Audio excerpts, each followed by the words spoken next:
Welcome to the Justice with Health Clinic Book Program. I'm Joshua Lawrence Patel Deutsch, author, family physician in Salinas, California, and creator of Justice with Health. This is a brief introduction to the book program directed towards pediatric care providers and administrators. This is also a tutorial for using this program in clinical practice. The AAP strongly recommends that pediatric providers promote reading with free book giveaways during well-child visits between 6 months and 5 years old, particularly in communities that have traditionally been educationally underserved. Too many low-income children start kindergarten with poor verbal skills and without the proficiencies they need to learn to read. We know that reading proficiency in 3rd grade is highly correlated with high school graduation and career success. There is overwhelming evidence that early childhood reading is developmentally important, and I would be shocked if anyone watching this video didn't prioritize reading with their own children. So when I give out books, I tell parents that reading, regular verbal interactions, bonus points for singing, and limiting screen time are the best recipe for educational, career, and life success for the children we love. This is how I use this book program in clinical practice. First, I model reading the book to the child. Usually I read the whole book. Sometimes I read part and encourage them to finish the book on their own. Second, I give them the book as a present and tell parents that the best times to read are before naps and at bedtime. Lastly, I encourage parents to go to their free local public library for greater book selection. One underappreciated reason that early childhood reading makes such a big impact on child development is that it gives children precious moments of undivided parental attention in which we're not working, doing chores, multitasking, or on our phones. So it leaves a deep impression of love on our children's psyche that grows over time and gives parents a template for staying engaged in our children's schoolwork and their lives. Why this program? Our books are affordably priced at $1 each. No one is making a profit, including me, and we would be happy to make the program free if outside funding becomes available. Additionally, our program features farm worker families. They are the characters in the stories. All books have English, Spanish, and often wordless versions to be as linguistically inclusive as possible. The stories are culturally relevant and interesting to the population we serve. Furthermore, our books cover important topics with healthcare relevance that reinforce the messages in our well-child visits, such as nutrition, limiting screen time, outdoor play, and physical activity. Finally, this program is easy to use, plug and play, with a book assigned for each wellness visit and some extras in case you need them. We even created a cheat sheet to show you the exact book to pull for each visit. But the most important reason to pick this program is the quality of the books. So let's introduce the book lineup for the Justice with Health Clinic Book Program. For the 6-month Well Child Check, we use Contando, counting, a bilingual English-Spanish book with only 1 or 2 words per page.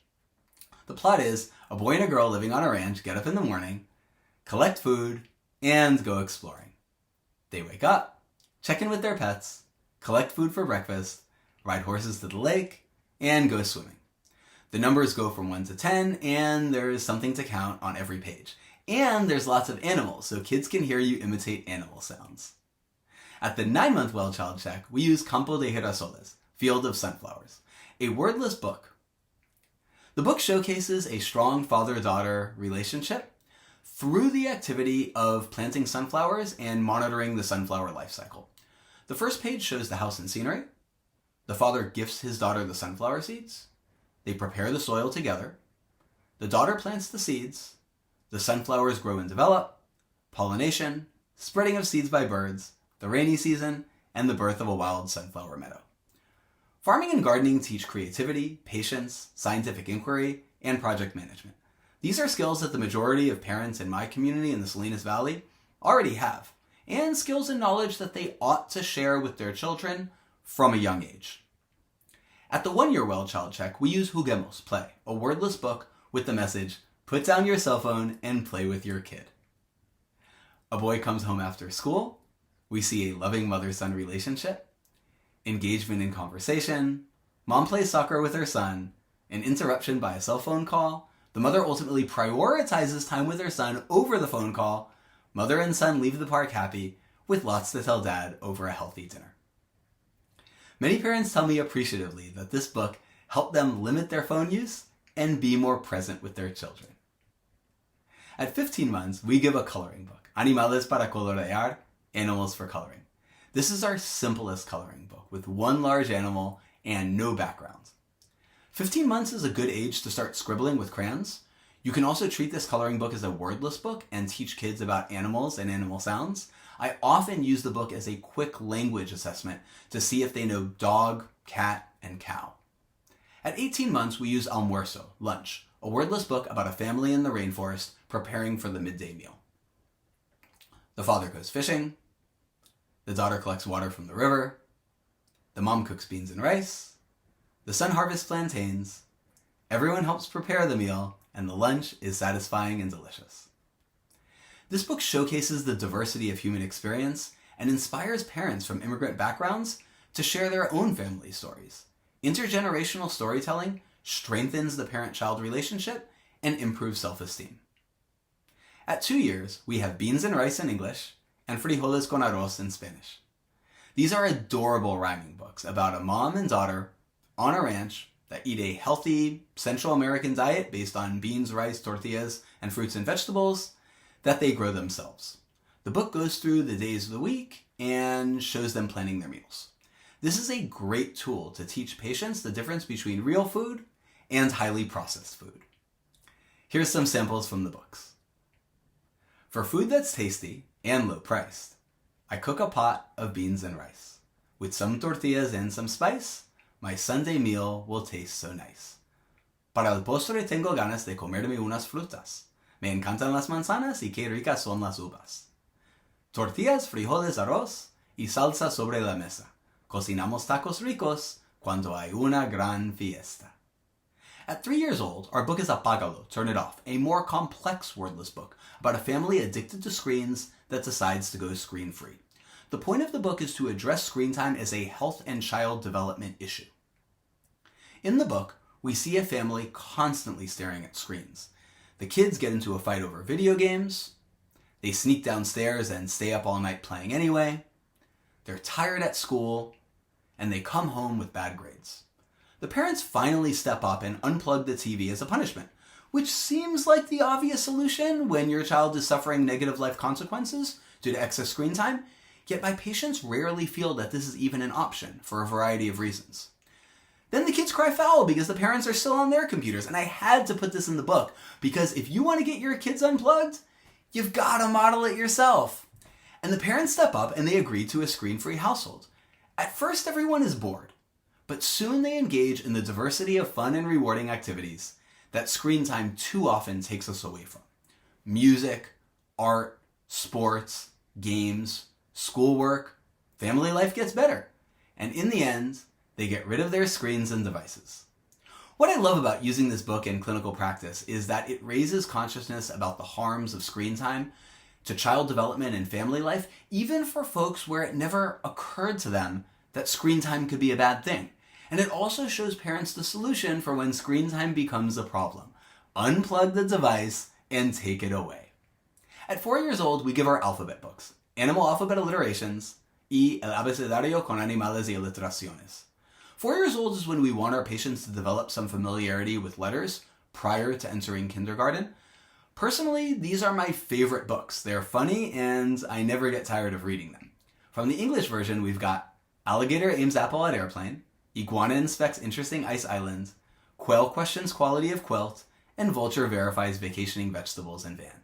In Spanish, Chimpancé Chistoso Chapotea en Charco, Flamenco Futbolista Festeja Final Feliz, Llama Llorona Lleva Llanta en Lluvia, Oso Oportunista Observa Ocho Ovejas. At 5 years old, we give Maya Loves Beans, A Maya le encantan los frijoles, a key book for nutrition education. Maya is just really inspiring. She plays soccer, she's smart, she loves to eat healthy, she is a strong, confident girl, and it's clear that her confidence is rooted in cultural pride passed down by strong family relationships. She's proud of her family's healthy food choices.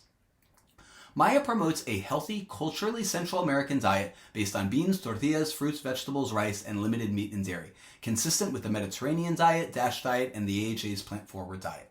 My books echo the nutrition advice I give to patients. Eat real food, plants and animals. Do not eat highly processed food, factory-made food, American-style food, which doesn't look like any plant or animal product. It comes wrapped in plastic, and it's loaded with salt, sugar, and fat, like chips, candies, cookies, crackers, and sugared cereals.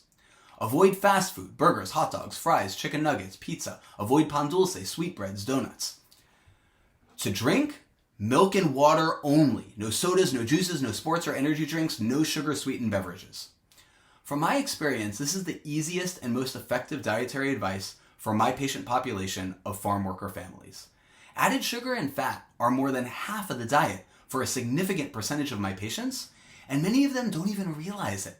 They usually can't distinguish between healthier and less healthy processed food products. They often don't know what fats, proteins, and carbohydrates are, but they do know the difference between plants and animals on the one hand and factory-made food on the other. And for the most part, they know how to cook and eat a healthy Central American diet, and they like it. Unfortunately, they've just incorporated a lot of junk food into their diet, and then their kids stopped wanting their home-cooked food. But with explicit instructions in these simple terms, they can often fix their diet very quickly, and it makes a huge difference for adult and pediatric weight management. In a community where sugary drinks and highly processed food are the norm, parents need healthy role models in their children's lives to reinforce healthy household norms, and fictional characters like Maya can serve this purpose. We have 2 additional optional books currently available for older children. The first is How Tia Guadalupe Beat Diabetes, Como la Tia Guadalupe Venció a la Diabetes. For age range, you could read this book to an advanced 4-year-old. I often give the book to adults. In my patient population, I typically only give it to 8-year-olds and older. This is a story about a 7-year-old girl, Zanaya, who accompanies her tia, named Guadalupe, to the doctor's office and learns that her tia has been diagnosed with diabetes. She takes note of the prevalence of diabetes in her family. She wants to change the way her family eats, but she's scared to speak up. She asks the advice of her neighbor, Senor Gonzalez, who tells Zanaya to think of food as something that grows from the ground, not to eat highly processed foods loaded with salt, sugar, and fat. He gives her her first fresh tomato. He teaches her about freshness and to appreciate the unique qualities of fresh food, but he also puts diet in the context of history and culture, so Zanaya can feel inspired to embrace a diet that supported healthy nutrition and vitality for communities in Latin America and around the world for thousands of years. So Zanaya goes home and tells her family that she wants to change the diet, and her family agrees. It makes you think about the courage of this young girl has. Because I wrote this book to give my patients the same courage, to become agents of change, and to start conversations with family, friends, and neighbors about changing the diet to make our community healthier. After Zanaya speaks to her family about changing the diet, they literally throw away all of the sodas and junk food in the house in a very dramatic scene. And this is exactly what I tell my patients to do. I want you to throw it away, because once you throw it away, you're going to think twice about buying this type of food again. This story has a happy ending. Tia has a birthday party with healthy food. She loses weight, she receives congratulations from her doctor, and gives all the credit to her family. I have patients who credit this book with changing how their family eats. That's what it's designed to do. It's art, imitating life, imitating art, and I hope this book becomes a valuable clinical tool for your patients and their families. The next set of books for children 6 and older is Las Partes del Cuerpo, The Parts of the Body, an anatomy book for young children. An advanced 4-year-old would do fine with this book, and even adults can get a lot out of it, but from my experience, children under 8 in my community often find it intimidating. This book is illustrated by Monterey County's own Jess Marie Soriano, a professional scientific illustrator. The anatomy diagrams are incredible. The artwork is incredible. We touch on some really interesting concepts like cells, genes, the reasons why we breathe, but we keep it very simple. There is no better anatomy book for young children. This is the best one, and we provide it as part of our free book program. This concludes our introductory tutorial to the Justice with Health Clinic book program. Thank you so much for your interest. With your support, we will continue to improve our program with greater book selection, lower costs, and more clinical resources for providers. Please contact us with any questions or concerns at justicewithhealth@gmail.com. Check out our website, justicewithhealth.com, and please spread the word. We depend on large volume distribution to make this program accessible and affordable. Your support is greatly appreciated. I'm Joshua Lawrence Patel Deutsch, author, family physician, and creator of Justice with Health. Happy reading. Peace.